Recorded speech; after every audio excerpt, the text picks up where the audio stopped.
بسم اللہ الرحمن الرحیم۔ سورۃ البروج کا خلاصہ۔ اللہ تبارک و تعالیٰ کے فضل و کرم سے اور اسی کی دی ہوئی توفیق سے ہم نے سورۃ البروج کی آیات کا بیان تمام کیا۔ اگلی سورہ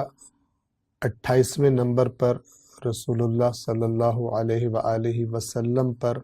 جو نازل ہوئی تھی سورہ 3، اس کے آغاز سے پہلے سورۃ البروج کا خلاصہ آپ کی خدمت میں عرض کرتے ہیں۔ اس سورہ مبارکہ کا آغاز قسموں سے ہوا۔ فرمایا والسماء ذات البروج، برجوں والے آسمان کی قسم اور اس دن کی قسم جس کا وعدہ ہے، یعنی قیامت کا دن، اس کی قسم، وشاہد و مشہود، اور دیکھنے والے کی اور دیکھے جانے والے کی، یعنی گویا کہ اللہ دیکھنے والا ہوگا قیامت کے دن اور تمام مخلوقات اور ان کے اعمال دیکھے جائیں گے۔ اس کے علاوہ بھی مختلف تفاسیر اس کی بیان کی گئی، لیکن ہم نے آپ کی خدمت میں اس کو عرض کیا۔ یہ قسمیں کھانے کے بعد اللہ تبارک و تعالیٰ فرماتا ہے خندق والے ہلاک ہو گئے، ایندھن والی آگ کی خندق، جب وہ اس کے پاس بیٹھے تھے اور جو کچھ ظلم وہ مومنوں کے ساتھ کر رہے تھے اسے دیکھ رہے تھے۔ تفصیل کے ساتھ یہ قصہ ہم نے بیان کیا کہ ایک یہودی بادشاہ نے عیسائیوں کو کہا کہ تم یہودی مذہب قبول کرو، اور جب انہوں نے قبول کرنے سے انکار کیا تو اس نے اور اس کے لشکروں نے، یہ طاقتور تھے، بہت بڑی خندق کھودی، اور اس نے کہا کہ جو ہمارا دین قبول نہیں کرے گا اس کو اس خندق میں پھینکا جائے گا، اور بہت سارے لوگوں کو، ہزاروں لوگوں کو اس خندق میں جلا دیا گیا، اور یہ لوگ اس خندق کے کناروں پر بیٹھ کر مومنین کی ان شہادتوں کو اپنی آنکھوں سے دیکھ رہے تھے۔ پھر قرآن مجید نے فرمایا کہ ان ظالموں کو کیا بات ناپسند گزری ان مومنوں کی۔ فرمایا انہیں مومنوں کی کیا بات بری لگی تھی سوائے اس کے کہ وہ زبردست اور لائق حمد اللہ پر ایمان لے آئے تھے۔ وہی اللہ کہ آسمانوں اور زمین کی بادشاہی صرف اسی کی ہے، اور اللہ ہر چیز کو دیکھ رہا ہے۔ یعنی اللہ پر ایمان لے آنا سبب بنا تھا کہ ان کو ان کا ایمان پسند نہیں آ رہا تھا، اور یہ چاہتے تھے زبردستی اپنے دین میں داخل کریں، اور پھر خدا نے ان آیات پہ اپنی صفات بھی وہ بیان کی کہ زبردست قدرت والا جس پر کوئی غالب نہیں آ سکتا، عزیز اور صاحب حمد، کہ تمام نعمتیں اور تمام کام اپنے اختیار سے احسانات کو کرتا ہے، اور اس لیے صاحب حمد ہے۔ پھر فرمایا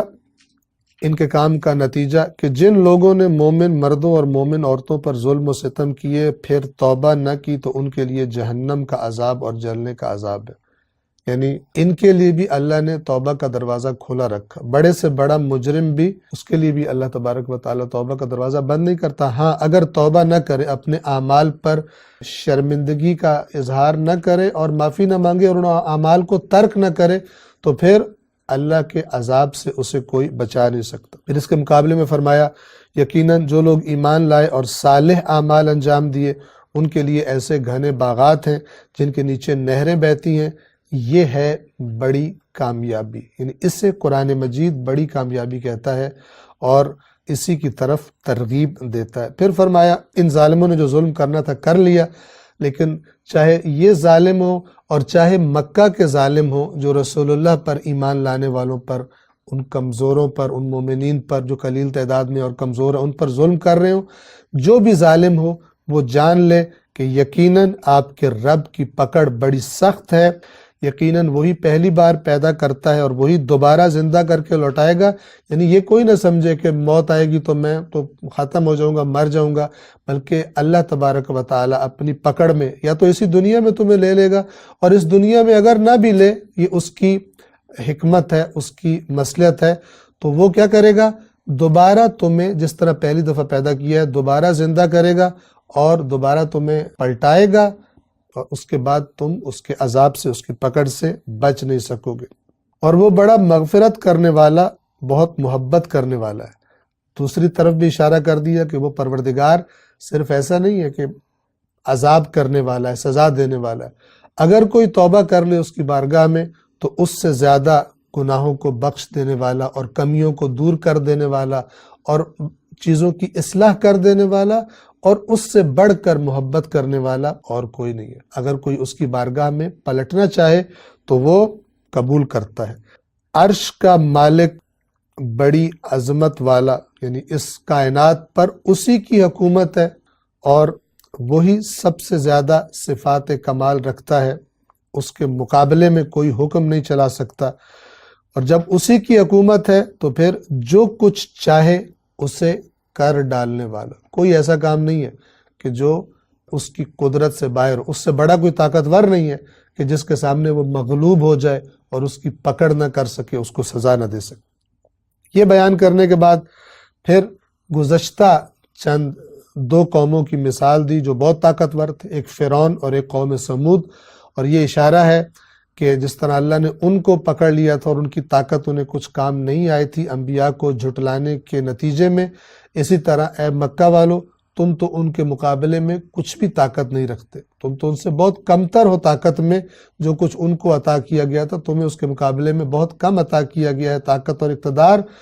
تو ان کے قصے سے عبرت لو اور اللہ کے عذاب کی طرف جو باتیں لے کے جاتی ہیں، رسول اللہ کو جھٹلانا اور مومنوں پر ظلم و ستم کرنا، ان کاموں سے باز آ جاؤ۔ فرمایا کیا تجھے لشکروں کی خبر پہنچی ہے، فرعون اور سمود کی؟ پھر فرمایا کہ یہ لوگ بجائے عبرت لینے کے ان قصوں سے یہ کیا کر رہے ہیں، بلکہ جنہوں نے کفر کیا ہے، یعنی جو انکار کرنے پر مائل ہیں، وہ جھٹلانے میں لگے ہوئے، پورا زور لگا رہے کسی طرح اس قرآن پر غالب آ جائے، اس قرآن کے مقابلے میں کوئی چیز لے آئیں، لیکن یہ ہرگز ایسا نہیں کر سکتے،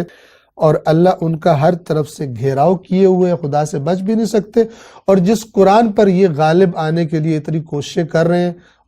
اس پر یہ کبھی غالب نہیں آ سکتے، وہ ان کی دسترس سے باہر ہے، بلکہ یہ تو بڑی عظمت والا قرآن ہے اور کوئی اس کا کوئی نقصان نہیں کر سکتا۔ یہ قرآن ایک لوح محفوظ میں اللہ تبارک و تعالیٰ کے پاس موجود ہے اور اسی نے اس قرآن کریم کو نازل کیا ہے۔ انشاءاللہ آئندہ درس سے سورۃ التین کہ جو 28ویں نمبر پر نازل ہونے والی سورہ ہے اس کا آغاز کریں گے۔ السلام علیکم ورحمۃ اللہ وبرکاتہ۔